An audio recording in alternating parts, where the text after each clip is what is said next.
di seluruh dunia. Kisah yang sama mungkin juga terjadi di kabupaten-kabupaten yang lain, namun belum terungkap. Halo, jumpa lagi dalam Perspektif Isidorus Lili Jawa. Perang dalam pergulatan filosofis. Sudah hampir 2 pekan Rusia menginvasi Ukraina.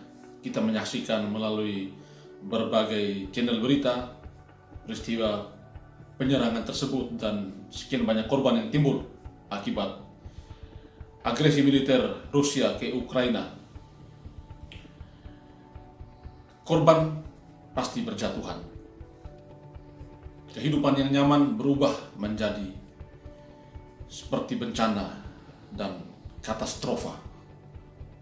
Tetapi perang selalu berwajah paradoksal. Di satu sisi, ia adalah bencana kemanusiaan, tetapi di sisi lain, ia diagung-agungkan sebagai sebuah ideologi. Dalam konsep filsafat Yunani kuno, perang itu adalah sumber harmonisasi, dan itu terrepresentasi dalam pandangan Heraklitos dari Efesus. Menurutnya, perang itu berdasarkan prinsip harmoni. Ia melihat konflik antar gagasan dengan gagasan, manusia dengan manusia, laki-laki dengan perempuan, kelas melawan kelas, bangsa melawan bangsa, itu sebagai bentuk harmoni. Dan karena itu, ia melihat perang sebagai rahim segala sesuatu, raja segala sesuatu. Peranglah yang menjadi bunda bagi terciptanya perdamaian dan harmoni. Heraklitos setuju dengan Anaximandros dalam gagasan bahwa untuk mengada segala sesuatu membutuhkan lawannya. Karena itu, apabila orang menghendaki berakhirnya segala pertempuran sebagai kondisi adanya perdamaian, hal itu merupakan sesuatu yang salah. Karena dengan berakhirnya segala macam ketegangan dan peperangan, akan ada keberhentian total yang berarti kematian. Paham inilah yang setidak-tidaknya telah memunculkan prinsip civis pacem para bellum. Siapa yang ingin damai, bersiaplah perang, dan menjadi pembenaran perang untuk peradaban. Namun dalam pemikiran filsuf Barat modern telah terjadi pergeseran paradigma soal perang ini. Bagi mereka, perang bukan lagi rahim yang melahirkan harmoni, melainkan aktus kekerasan yang menjadikan manusia kehilangan martabat dan harga dirinya sebagai makhluk beradab dan bermoral. Jean-Paul Sartre mengutip ucapan Thomas Hobbes, "Bellum omnium contra omnes homo homini lupus." Perang dari semua melawan semua, sebab manusia merupakan serigala bagi sesamanya. Menggambarkan bahwa perang terjadi oleh tindakan saling mengobjekkan antara manusia. Aktu saling mengobjekkan ini berakhir pada kematian orang yang dijadikan objeknya. Perang adalah suasana di mana manusia yang satu berusaha menguasai manusia yang lain. Bangsa yang satu berusaha menjadi tuan atas bangsa yang lain.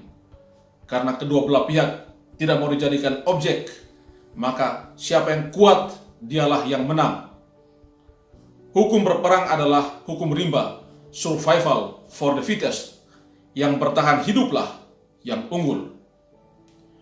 Immanuel Kant yang mengutip David Hume menggarisbawahi kegilaan perang dengan menulis, "Bila saya melihat kedua negara saling berperang, maka kesan saya seolah-olah 2 orang mabuk menghantam satu sama lain dengan pentungan di dalam toko barang pecah belah. Bukan saja diperlukan banyak waktu untuk sembuh dari babak belur itu, tetapi mereka juga harus mengganti kerusakan yang diakibatkan oleh ulah mereka. Kant menilai bahwa perang lebih banyak membawa kerugian dan kesengsaraan daripada keuntungan. Dalam buku Surat-surat Penghabisan dari Stalingrad yang dialihbahasakan oleh Landung Simatupang, kita bisa mendengar tuturan paling jujur dari para prajurit yang berlaga di arena perang. Bagi mereka, perang adalah kekonyolan yang abadi.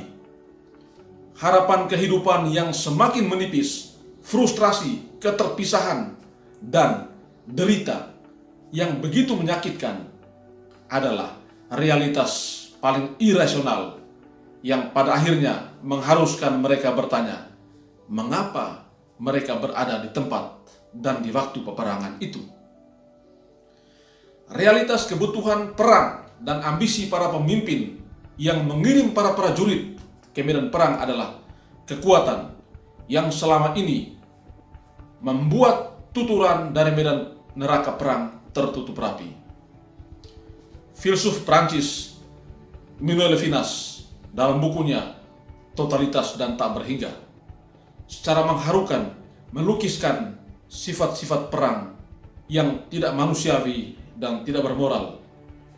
Perang mengakibatkan moral menjadi bahan tertawaan. Tugas moral kita kini adalah mendoakan agar perdamaian bisa lahir di tanah Ukraina. Mencari perdamaian adalah sebuah pendakian yang panjang.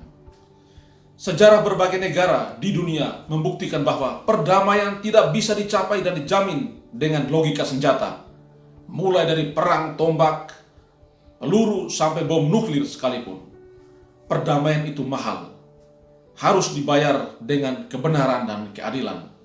Dengannya, adagium Romawi kuno, si vis pacem para bellum, hanyalah omong kosong belaka. Kita semestinya sadar dan beralih ke paradigma lain, si vis pacem para dialogum. Jika Anda menghendaki perdamaian, siaplah berdialog dan bertukar pikiran. Logika senjata harus kita ganti dengan logika kata, logos. Kata-kata dapat membebaskan orang dari ketakutan dan penderitaan, menghadiahkan orang kegembiraan, keterlibatan, dan belas kasihan. Kata, logos, memukau batin, menggerakkannya dan mentobatkannya. Kata-kata dapat menyelesaikan setiap ketegangan dan perbedaan pendapat. Kita berharap jalur diplomasi ditempuh oleh Rusia dan Ukraina. Lahirlah perundingan agar perdamaian itu tercipta.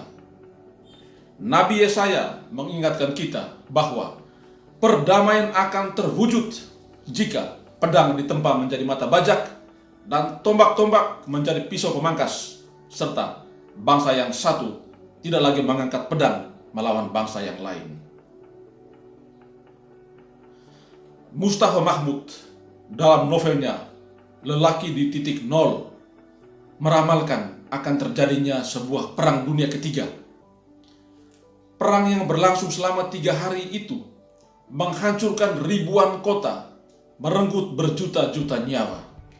Terjadi badai debu yang mengandung zat kimia dan sangat mematikan. Semua bendungan dan tanggul roboh hingga air meluap, tumpah menjadi banjir besar yang melumpuhkan seluruh aktivitas kehidupan manusia. Perang juga telah memporak-porandakan rangkaian ionosfer di angkasa. Percikan bom atom juga menyebabkan kerusakan listrik yang biasanya menyinari bumi. Sehingga seperti kata Felix Hollanda, bumi hampir saja tidak berputar lagi. Kemudian kehidupan pun mulai sunyi, senyap, sesunyi kematian. Kita berharap perang dunia ketiga ini hanyalah ilusi seorang Mustafa Mahmud dalam novelnya Lelaki di Titik Nol. Kita tidak berharap perang Rusia dan Ukraina adalah awal dari perang dunia yang ketiga.